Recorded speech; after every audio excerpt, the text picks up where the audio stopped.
ವಿಷಾದ ಯೋಗ ಶ್ಲೋಕ 2.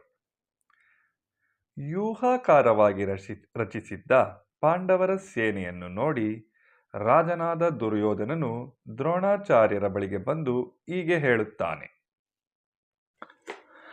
ದುರ್ಯೋಧನ ಯುದ್ಧಕ್ಕೆ ಮುಂಚೆ ದ್ರೋಣಾಚಾರ್ಯರ ಬಳಿಗೆ ಬರುತ್ತಾನೆ. ಏಕೆಂದರೆ ಮೊದಲಿನಿಂದಲೂ ದ್ರೋಣಾಚಾರ್ಯರ ತನ್ನ ಪಕ್ಷದಲ್ಲಿ ಮನಸ್ಸನ್ನೆಲ್ಲ ಇಟ್ಟು ಯುದ್ಧ ಮಾಡುವರೇ ಎಂಬ ಸಂದೇಹವಿತ್ತು. ದ್ರೋಣಾಚಾರ್ಯರು ಕೌರವರು ಪಾಂಡವರು ಇಬ್ಬರಿಗೂ ಗುರುಗಳು. ಅರ್ಜುನ ತನ್ನ ಮೆಚ್ಚಿನ ಶಿಷ್ಯ. ಇದರಲ್ಲಿ ಯಾವುದೇ ಮುಚ್ಚುಮರೆಯೂ ಇರಲಿಲ್ಲ. ಅರ್ಜುನನನ್ನು ಲೋಕೈಕ ಬಿಲ್ಲುಗಾರನನ್ನಾಗಿ ಮಾಡಲು ತನ್ನ ವಿದ್ಯೆಯನ್ನೆಲ್ಲ ನಿರ್ವಂಚನೆಯಿಂದ ಶಿಷ್ಯನಿಗೆ ದಾನ ಮಾಡಿದರು.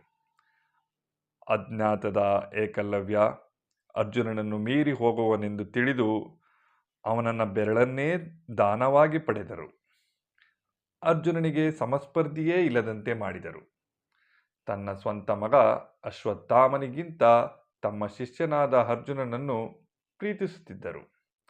ಇದನ್ನೆಲ್ಲ ಅರಿತು ದುರ್ಯೋಧನ ದ್ರೋಣಾಚಾರ್ಯನ ಸಮೀಪಕ್ಕೆ ಬಂದು ಯುದ್ಧಕ್ಕೆ ಮುಂಚೆ ಮನಸ್ಸಿಟ್ಟು ತನ್ನ ಪರವಾಗಿ ಯುದ್ಧ ಮಾಡುವಂತೆ ಅವರನ್ನು ಪ್ರಚೋದಿಸಬೇಕೆಂದು ಹೀಗೆ ಹೇಳುತ್ತಾನೆ.